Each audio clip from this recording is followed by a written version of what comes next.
하나님 앞에 감사 기도하심으로 오늘 말씀 묵상 나누는 시간 갖도록 하겠습니다. 기도합니다. 하나님, 감사와 영광을 돌려드립니다. 우리에게 새날을 주시고 생명과 호흡을 주신 것을 감사합니다. 우리가 하나님의 말씀을 날마다 기억하고 묵상하며 지키며 행하며 살게 하옵소서. 말씀이 우리의 등불입니다. 양식입니다. 힘입니다. 주여, 우리가 말씀에 붙들리게 하옵소서. 오늘도 말씀에 등불을 켜고 살아갑니다. 도와주옵소서. 예수님의 이름으로 기도하옵나이다. 아멘. 다 같이 찬송 부르시겠습니다. 찬송은 바로 내 주 대신 주를 참 사랑하고, 내 주 대신 주를 참 사랑하고 곧 그에게 죄를 다 고하리라.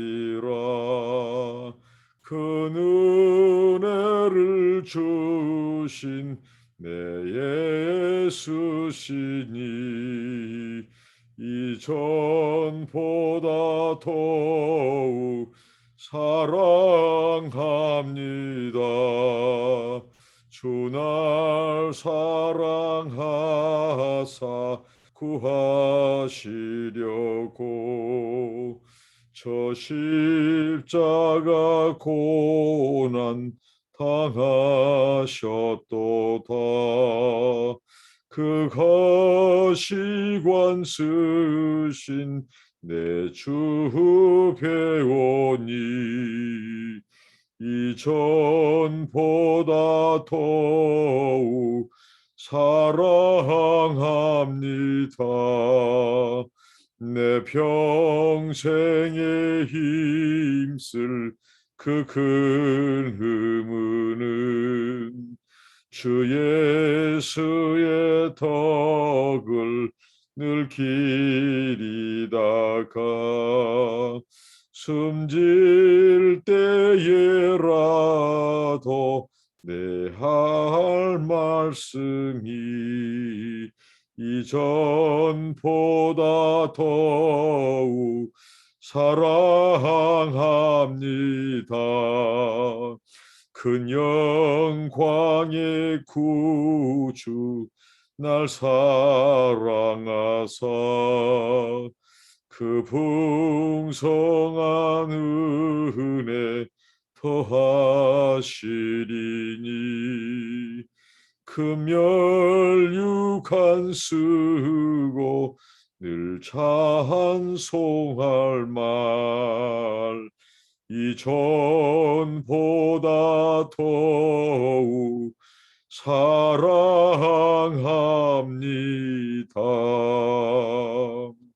아멘. 하나님의 말씀입니다. 구약 성경 출애굽기 20장 1절부터 17절 말씀입니다. 오늘은 십계명에 대해서 살펴보고자 합니다. 먼저 한 절 한 절 이렇게 읽고 그 깊은 뜻을 살펴보도록 하겠습니다. 출애굽기 20장 먼저 1절부터 3절까지입니다. 하나님이 이 모든 말씀으로 말씀하여 이르시되 나는 너를 애굽 땅 종되었던 집에서 인도하여 낸 네 하나님 여호와니라. 너는 나 외에는 다른 신들을 네게 두지 말라. 이렇게 말씀합니다. 이 말씀의 핵심은 하나님께서 자신이 누구신가를 분명히 밝히고 계신다는 것입니다. 그러니까 이 십계명은 하나님이 이스라엘 백성에게 주시는 계명, 말씀이죠. 근데 그 말씀을 주시는 하나님이 누구신가 자신을 말씀하기를 이스라엘 백성들을 애굽 땅 종되었던 집에서 구속하신 그들을 구원해내신 하나님 여호와, 그 하나님은 이 구속자, 하나님은 구원자라고 말씀합니다.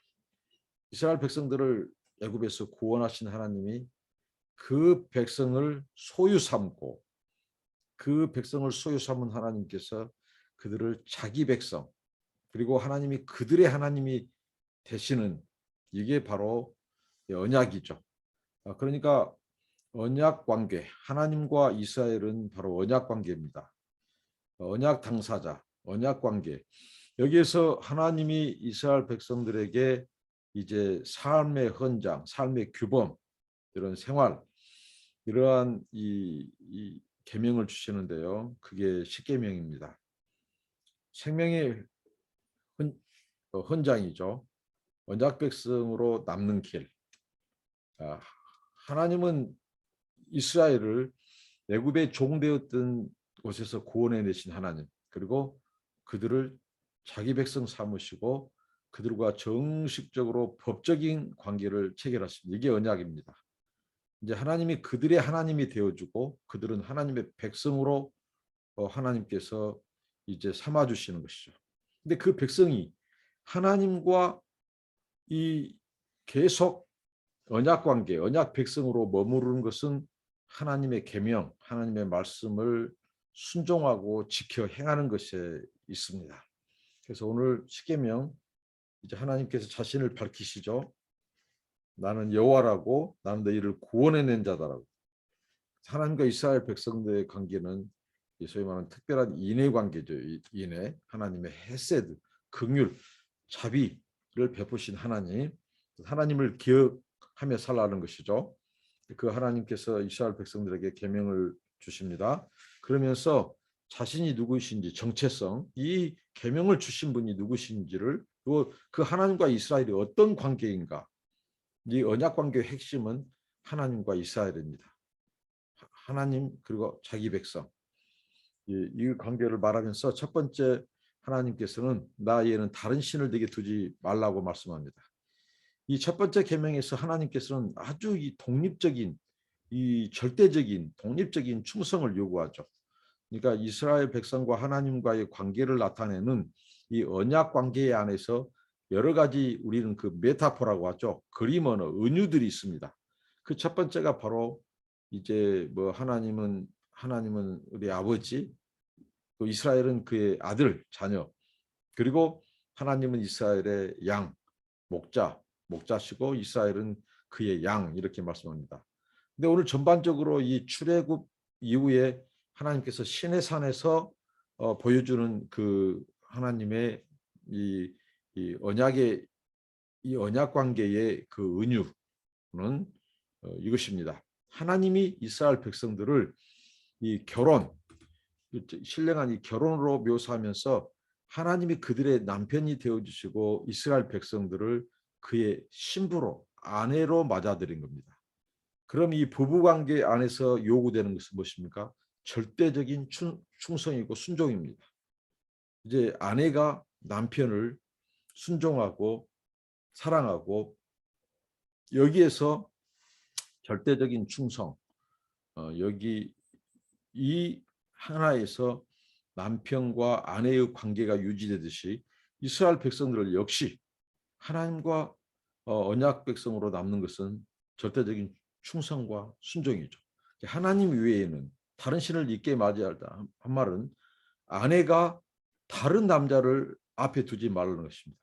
오직 한 남편을 지사충성하면서 자기 남편만을 바라보고 남편만을 사랑하는 것, 충성하는 것, 이게 바로 일계명입니다. 그러니까 하나님 외에 다른 신을 두지 말고 다른 남편을 두지 말라는 거죠. 그러니까 우리 삶의 중심에 하나님을 두라는 것입니다. 저는 이것을 삶의 첫 자리, 가장 중심되는 것, 거기에 하나님을 두는 것이 바로 일계명의 핵심이다. 하나님만이 하나님이시다는 거죠. 이스라엘 백성들은 오직 일편단심, 하나님만을 하나님으로 인정하고 그 하나님만을 의지하고 바라보고 사랑하고 순종하고 그분의 말씀에 충성하고, 이 관계, 이게 바로 오늘 이 십계명 중에 일계명입니다. 우리 삶의 중심에 그 첫 자리에 어떤 것도 하나님 아닌 것을 다른 것을 신으로 두는 일은 없어야 할 것입니다. 두 번째 계명으로 살펴보도록 하겠습니다. 이 계명은 출애굽기 20장 4절로 6절까지 나와 있는데요. 한번 읽도록 하겠습니다. 너를 위하여 새긴 우상을 만들지 말고 또 위로 하늘에 있는 것이나 아래로 땅에 있는 것이나 땅 아래 물속에 있는 것에 어떤 형상도 만들지 말며 그것들에게 절하지 말며 그것들을 섬기지 말라. 나 내 하나님 여호와는 질투하는 하나님즉 나를 미워하는 자의 죄를 갚되 아버지로부터 아들에게로 3, 4대까지 이르게 하거니와 나를 사랑하고 내 계명을 지키는 자에게는 천대까지 은혜를 베푸리니라고 말씀합니다. 두 번째 이 계명의 핵심은 하나님의 형상을 세상에 그 어떤 것으로도 새기지 말라, 표현하지 말라고 하는 것입니다. 그러니까 하나님을 보이지 않는 하나님, 영으로 존재하신 그 하나님을 보이는 형태로 형상으로 표현하지 말라고 하는 것입니다. 그리고 또 하나의 의미는 바로 이 계명은 뭐냐면 하나님 아닌 것을 이 하나님으로 하나님처럼 만들거나 그렇게 하지 말라고 하는 것입니다. 약간의 미묘한 차이가 있습니다만은 바로 둘째 계명은 하나님의 형상을 어떤 것으로든지 새기지 말고 표현하지 말고 또 다른 것을 하나 만들어 놓고 그것을 하나님처럼 이제 그렇게 섬기거나 만들지 말라고 하는 것이죠. 이게 바로 이 계명입니다. 이 계명에서 세 가지 동사가 나오는데요. 우상을 만들지 말고 그리고 그것들에게 절하지 말고 그것들을 섬기지 말라 이렇게 말씀합니다. 오늘날 우리가 무슨 저희는 이 캐톨릭 국가 지역에서 우리가 사역을 하는데 여기는 많은 성상이 있습니다. 캐톨릭과 관련된 예수, 마리아 또 여러 그 성현들 이들의 이 성상을 만들고 그것을 이 매매에 팔기도 하고 또 사기도 하고 또 그것을 절하고 섬기고 하는 것을 이렇게 보는데 이러한 어떤 그 물체 어떤 사람의 형태 거기에다가 의미를 특별한 의미를 부여한다든가 하는 것은 이것은 이 우상이고 그러므로 말미암아 그것이 신앙의 올무가 되고 그래서 그 이 헛된 그런 이런 것, 이 우상들이 이제 그들의 영혼을 사로잡고 인생을 사로잡는 이런 그래서 하나님께서 이것을 철저히 금하고 있습니다. 하나님은 무슨 형상으로 이미지로 표현할 대상이 아닙니다. 하나님은 영이시고 영이시기 때문에 우리가 성령과 진리로 예배하는 겁니다. 그리고 하나님이 한 분이시고 그러는데 사람들이 다른 이 돌, 나무, 또 여러 가지 이 그런 틀을 만들어서 그것을 하나의 우상을 만들어 놓고 그것을 하나님인 양 절하고 섬기는 것은 정말 어리석은 그래서 하나님께서 이 계명을 또 철저히 금하고 있습니다. 이것은 고대 근동 세계에서 흔히 볼 수 있는 이 이방 종교들의 특징입니다. 그들은 이방 종교는 사람의 수공물, 사람이 손으로 만든 것입니다. 말할 수도 없고 듣지도 못하고 하는 그런 이 자연의 재료들을 가지고 형상을 만들고 그것을 신처럼 섬기는 것, 그것을 하나님이 금하고 있죠. 이것 역시 결혼의 그림에서 나오는 것이죠. 일편단심, 한 아내는 남편을 사랑하고 충성하는 것이죠. 이 이스라엘 백성들에게 이것이 요구된 것을 말씀합니다. 남편 대신 하나님 외에 다른 것을 남편으로 다른 남편을 이렇게 두는 것은 정부죠. 그러면 그것은 바로 우상 숭배가 되는 것입니다. 오늘 여기서 하나님이 질투하는 하나님이라고 말씀합니다. 그러니까 이것도 역시 남녀 관계, 남편과 아내 관계에서 나오는 용어죠. 질투하시는 하나님. 하나님은 자신이 아닌 대상을 하나님처럼 섬기고 또 만들고 우상을 그렇게 만들고 절하고 섬기는 것을 하나님께서는 굉장히 질투하시는 이스라엘 백성들은 하나님의 아내입니다. 하나님은 남편입니다. 근데 아내인 이스라엘이 하나님 남편이신 하나님 한 분만을 섬기고 충성하고 의지하고 바라봐야 되는데 하나님 아닌 이제 다른 우상을 남편으로 두는 것은 하나님께서 질투하시는 하나님. 그래서 하나님께서 그런 자들에게, 그런 계명을 어기는 자에게 하나님께서 이제 이 진노하시고 저주를 하시는. 그래서 하나님이 뭐라고 했습니까? 하나님의 말씀에 순종해서 하나님만을 참된 남편으로 이렇게 의지하고 신뢰하고 믿는 자들은 천대까지 은혜를 베푼다. 그리고 불순종하고 우상을, 하나님 아닌 것을 남편으로 섬기고 의지하고 하는 그런 자들에게는 3, 4대까지 하나님께서 진노하시게 하신다는 것이죠. 천대까지라고 하는 것은 어떻게 보면 영원한 것을 말씀합니다. 영원한 은혜. 그리고 3, 4대까지는 잠시자는 거죠. 이걸 가지고 많은 오해를 사람들이 하는데요. 가게에 뭐 흐르는 저주 해가지고 이게 계속 이 자기 자손들에게 하나님의 말씀을 불순종하고 우상을 섬기는 자들에게 계속 그 가게를 타고 흐르는 저주, 그래서 그것을 끊어야 된다 이렇게 말씀하는데, 하나님께서는 은혜를 베푸시되 천대까지, 딱 문자적인 천년이 아니죠. 이것은 영원한 은혜를 말합니다. 순종하는 자에게. 그러나 불순종하고 우상을 섬기는 자에게 하나님이 진노하고 심판하더라도 그것이 영원하지 않고 하나님께서 이 일시적인, 그래서 그들에게 돌이킬 수 있고 회개할 수 있는 기회를 주시는 하나님입니다. 그만큼 하나님의 은혜와 자비는 더 크고 깊습니다. 하나님의 진노, 이것은 하나님의 본심이 아닙니다. 언제든지 하나님을 섬기고 하나님만을 의지하고 하는 자들에게는 하나님이 천대까지 영원히 은혜를 베풀고 또 다른 우상을 섬긴 자들일지라도 돌이킬 수 있도록 하나님께서는 일시적으로 진노를 내리시지, 이 하나님께서 영원토록 진노하거나 심판하지 않는다는 거죠. 그 말씀 속에서도 하나님이 얼마나 은혜로우시고 자비로우신지를 알 수 있습니다. 저와 여러분의 우리의 이 가정 그리고 자손들이 바로 하나님을 지속적으로 계속해서 섬기는 그런 은혜를 주시기를 바랍니다. 그래서 천대까지 하나님께서 은혜를 베푸는, 영원히 은혜를 베푸는 그런 은혜를 주시기를 바라고요.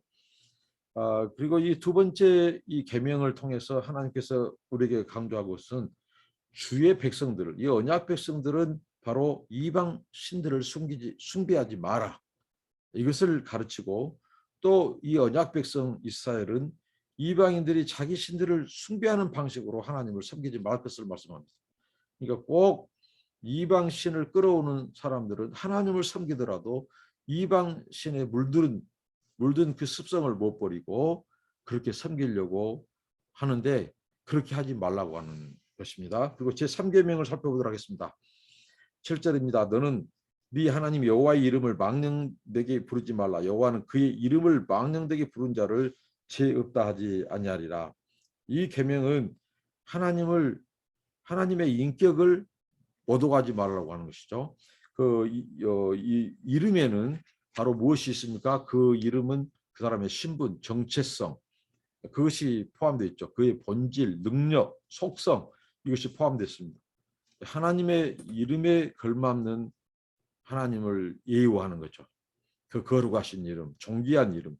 근데 그 이름을 망령되이 이끈다. 그 말은 그 하나님의 이름을 욕되게 하고 더럽히는 행위죠. 이것은 고대 근동에서 사람들이 신의 이름을 부른다. 그때 신의 이름을 부른다는 것은 곧 그 신에게 나아가는 것을 말합니다. 나아가는 것.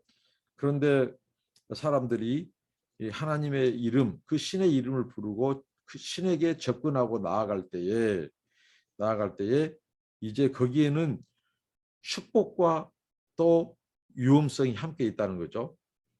그러니까 하나님의 이름에는 우리에게 복을 주시고 지키시고 위로해 주시고 그런 그런 은혜가 있는 반면에 그 하나님의 이름을 잘못 쓰고 이용하고 악용했을 때 뒤따르는 그 이 책임, 거기에 대한 하나님의 이 심판, 이것이 있다고 하는 것입니다.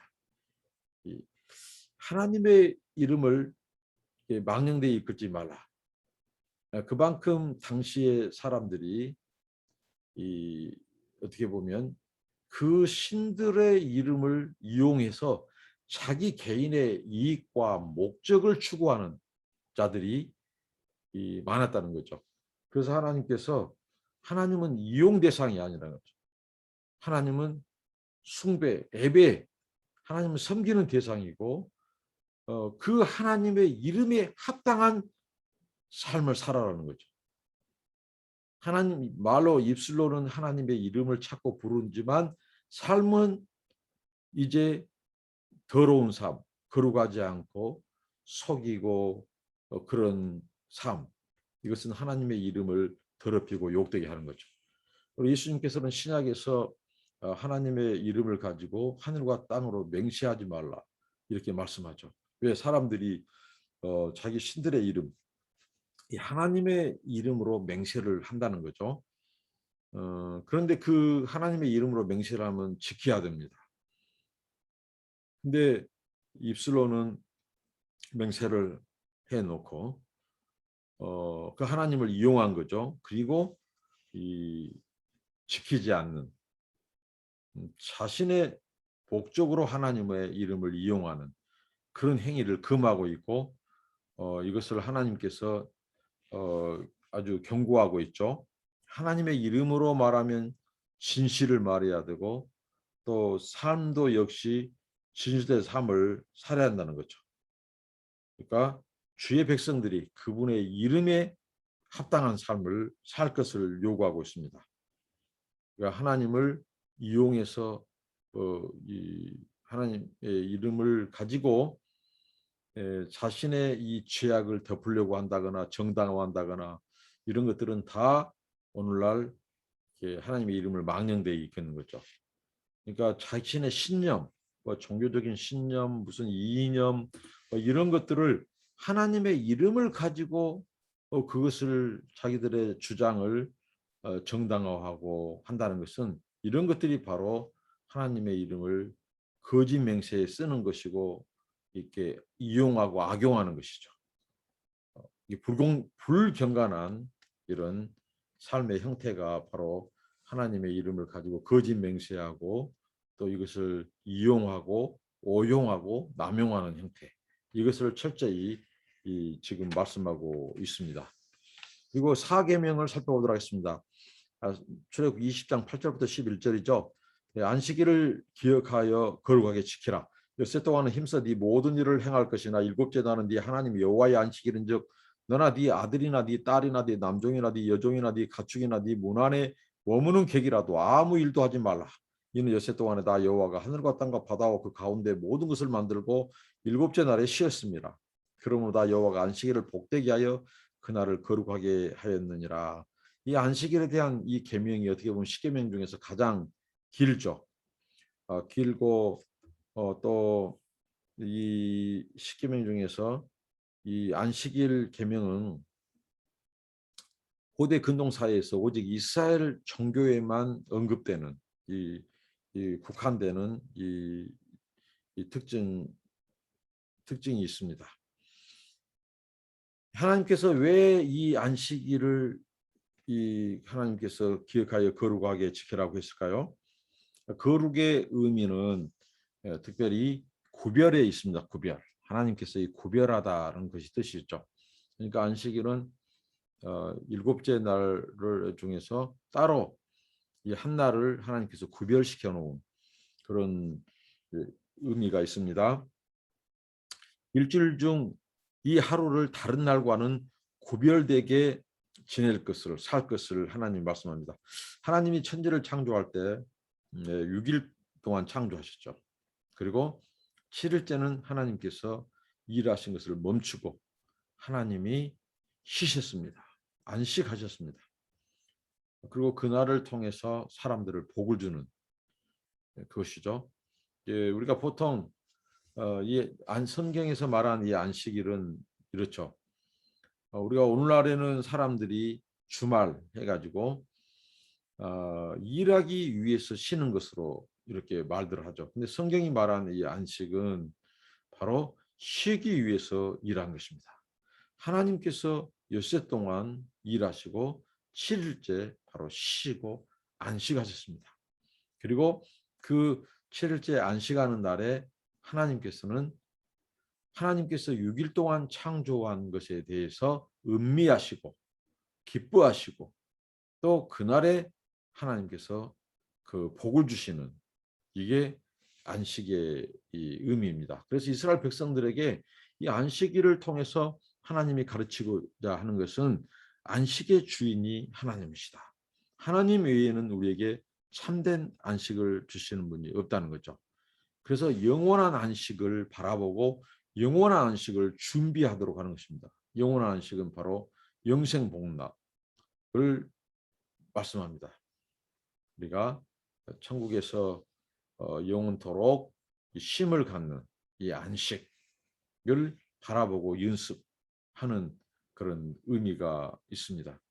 그러니까 안식일을 통해서 하나님은 두 가지, 하나님께서 이 쉼을 우리에게 가르쳐 주시고 또 그날 하나님께서 이 사람과 만물에게 쉼을 주시고 또 함께 아울러 복을 주신 것이죠.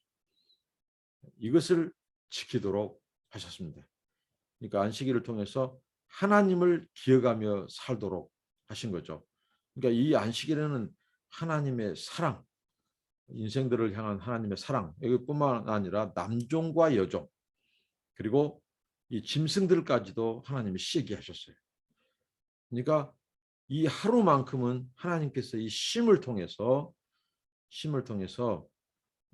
이 하나님을 기억하고 또 하나님을 기뻐하고 그분을 기억하고 감사하고 살도록 이렇게 구별 지으셨다는 것이죠. 그러니까 하나님의 이 엄청난 사랑과 배려가 있어요. 우리가 만약에 쉼 없이 계속해서 일만 한다면 먼저 우리의 육신이 파괴될 겁니다. 육신에 참다운 쉼이 없죠. 우리의 정신적인 것, 또 영적인 쉼도 마찬가지입니다.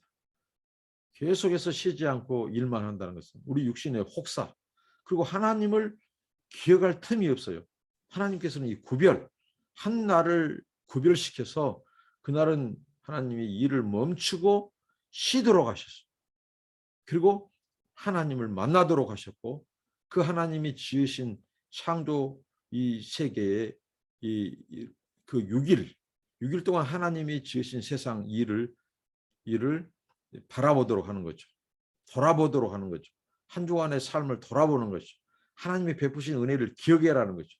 이런 의미에서 안식일을 따로 정하고 구별하셨어요. 결국은 하나님 은혜 기억하기, 그리고 한 주간 삶 돌아보기, 그리고 그날 하나님을 기억하고 그분에게 감사하고 영광을 돌리는, 그리고 쉼을 갖는, 이게 진정한 안식일의 의미고 영원한 안식을 준비하고 바라보도록 우리 하나님이 이렇게 은혜를 베푸셨습니다. 그리고 그 다음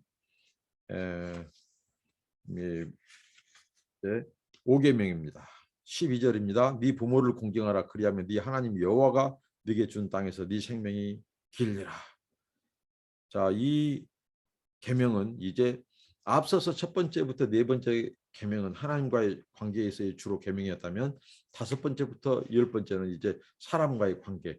그 첫 계명인데 여기에는 약속이 있습니다. 이 계명을 지키는 자에게 그래서 약속 있는 계명이라고 말씀합니다. 이 부모 공경을 통해서 하나님이 가르쳐 주신 것은 부모의 권위입니다. 권위. 어떻게 보면 이스라엘 백성 공동체에서 가장 중요시 여겼던 것이 가정이 있죠. 근데 가정이 온전히 세워지는 것은 바로 그 가장인 이 부모, 그분들의 이 권위가 세워질 때 가정이 세워지고, 가정이 세워질 때 사회가 제대로 세워지고 그럴 때 이제 진정으로 이 사람들의 이 삶이 이 질서 있게 갈 수 있다는 거죠. 이 하나님이 세우신 대표적인 이 권위, 이 부모에 대한 권위가 무너지면 사회의 이 기반도, 이 공동체의 기반도 허물어지죠. 그래서 하나님께서는 부모 공경을 가르치셨고 그 부모 공경에 대한 것을 통해서 하나님은 이 가정의 소중함 이것을 강조하고 있습니다. 부모를 대할 때 하나님 대하듯이 공손하고 존경한 마음으로 대하라는 거죠. 그럴 때 하나님께서 축복을 약속하셨습니다. 그들이 하나님이 그들에게 허락하신 땅에서 그들이 이 생명이 길리라. 그 하나님이 허락하시는 땅에서 하나님께서 그들이 살 것임을 말씀하죠. 그래서 약속 있는 계명입니다. 성경이 하나님과 이스라엘의 관계를 특별히 부모와 자식 관계로 이렇게 묘사하는 것을 봅니다.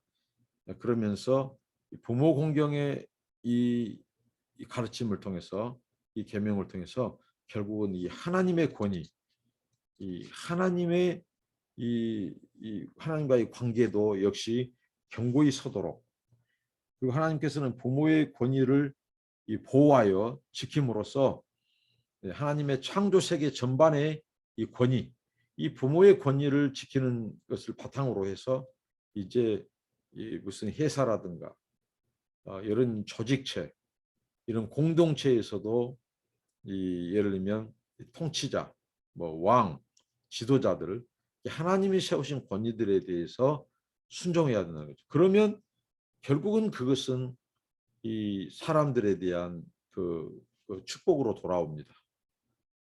항상 권위가 무너지고 권위를 흔드는 곳에서는 이제 참된 안식과 평강이 없어요. 그래서 하나님께서 이렇게 이것을 가르치고자 하셨던 것입니다. 6계명입니다. 13절 살인하지 말라. 이것은 인간의 생명이 하나님께 속하였다는 것을 가르쳐 줍니다. 생명의 주인 하나님이라는 거죠. 생명을 존중하라 는 것입니다. 이게 이 계명의 핵심입니다. 살인하는 것은 이 생명을 사람이 해야 하는 것인데요. 생명의 주인이신 하나님의 이 주권에 대한 도전입니다.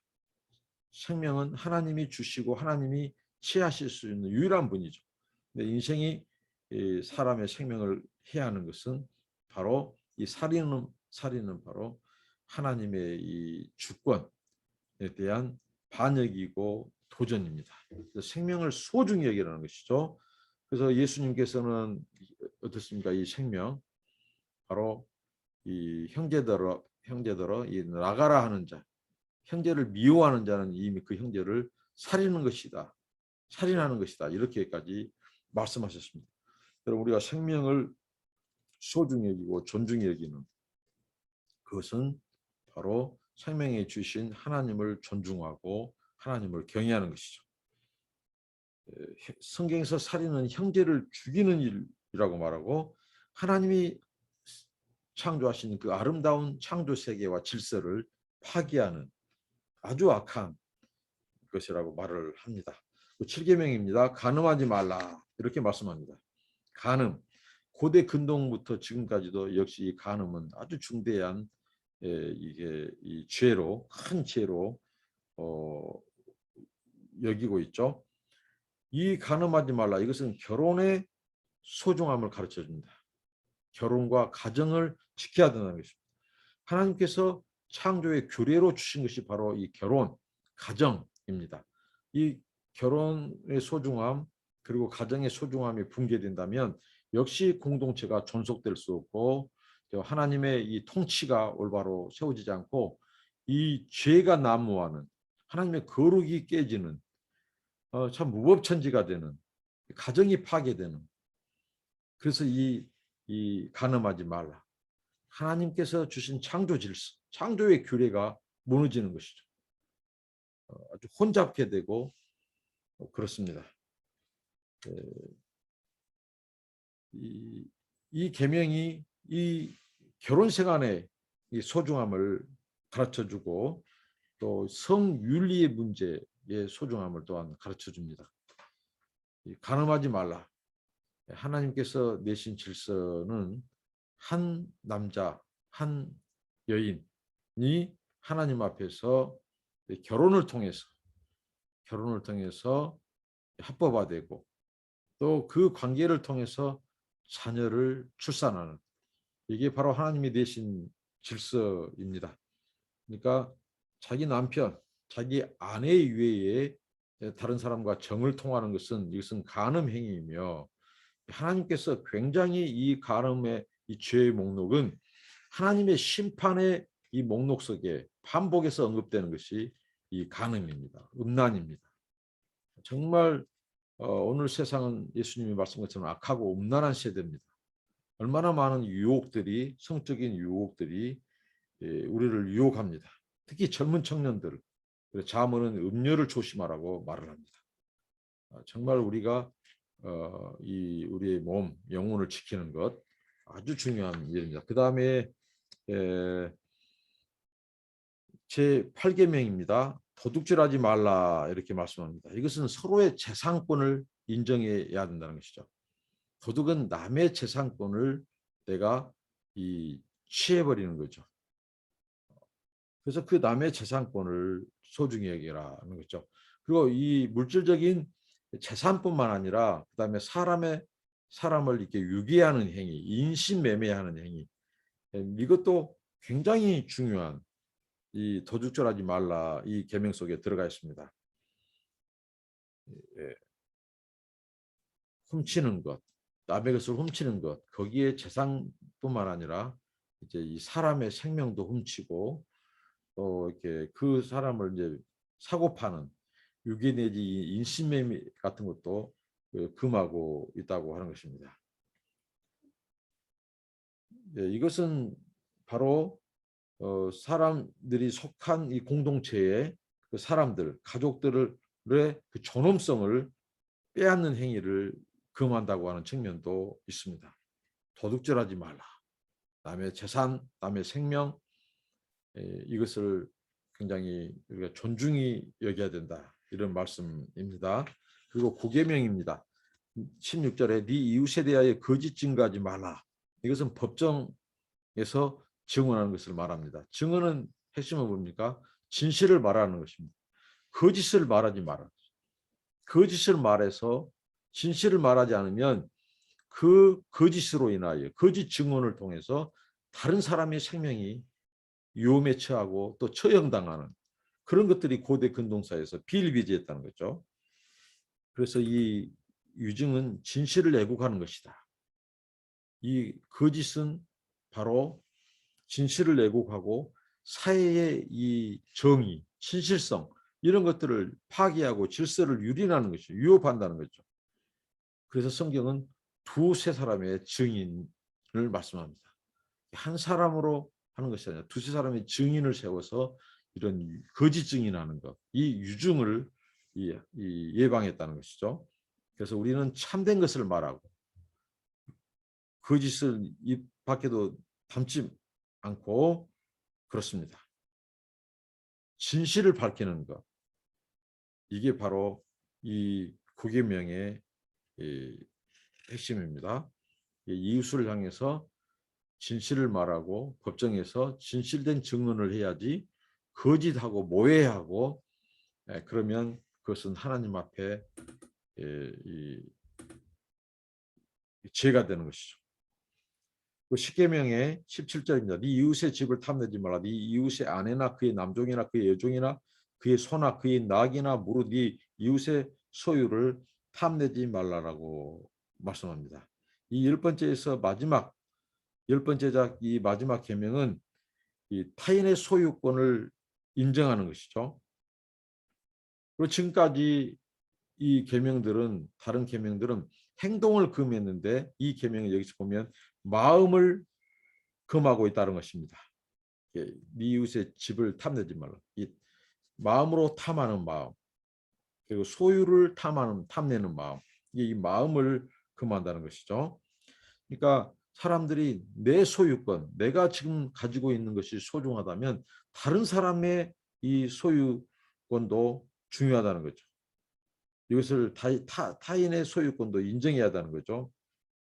우리가 무언가 내가 저것을 가져야 된다고 하는 소유욕에 집착한다면 그게 이제 집착이 되고 중독이 되고, 그것이 이제 자라면 이제 그것을 이 탐욕을 이렇게 제하지 못한다면 남의 것을 훔치고 취하고 이런 죄를 짓는 것이죠.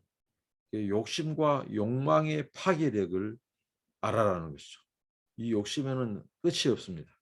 그래서 그런 것을 잘라내라는 것입니다. 탐심은 우상숭배라고 말합니다. 무언가 집착하면 이제 거기에서부터 그 집착의 단계에서 이제 어떻게 나갑니까? 이제 그것을 이제 집착하다 보면 이제 나중에는 그것을 이제 실행에 옮기는 거죠.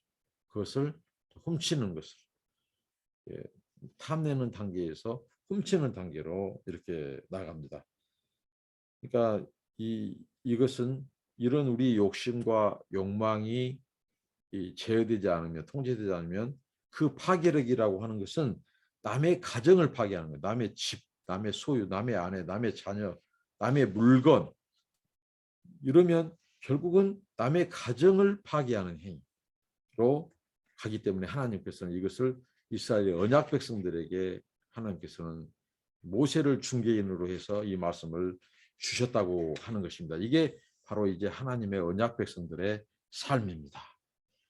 하나님과 이스라엘, 하나님과 우리는 바로 하나님은 우리의 아버지가 되고 우리는 그의 자녀가 된, 우리 하나님의 백성이 된, 그러면 하나님의 백성은 하나님의 계명을 지킬 때 그 백성으로 남습니다. 그리고 하나님은 우리의 하나님이 되고 하나님께서는 그 언약 관계 안에서 언약 백성들을 지키고 복을 주시고 인도하십니다. 그런데 이 하나님이 말씀하신 계명을 어기고 위반하고 불순종하고 한다면 하나님과의 언약 관계가 훼손되고 또 하나님의 그 풍성한 은혜를 누리지 못하고 죄의 노예가 되고, 그리고 우리가 이 멸망의 길로 하나님의 진노 아래 처할 수 있다고 하는 것입니다. 지금까지 이 모든 계명들은 어떻게 보면 따지고 보면 우리가 하나님을 바로 섬기도록, 하나님을 기억하고 바로 섬기도록 주시는 것이지만 또 한편으로는 우리들을 향한 하나님의 그 지극한 사랑, 그 하나님의 은혜가 여기에 속해 있습니다. 왜냐하면 이 계명을 어기고 불순종하면 결국은 멸망의 길로 가기 때문에 하나님께서 우리에게 이 계명을 주심으로 하나님을 기억하고 살도록, 하나님과의 이 언약 관계가 계속 이 관계 안에 머무르도록 하나님께서 우리를 향한 배려라는 것입니다. 하나님, 당신이 영광받고 당신을 기억하고 뭐 이런 의미도 있고, 그리고 그럴 때 하나님을 기억하고 이 계명을 지켜 순종하고 하나님과의 관계가 끊어지지 않고 이 관계가 지속될 때 결국은 우리가 진노를 피할 수 있고 하나님의 풍성한 은혜를 누리며 살 수 있다고 하는, 그러니까 은혜입니다.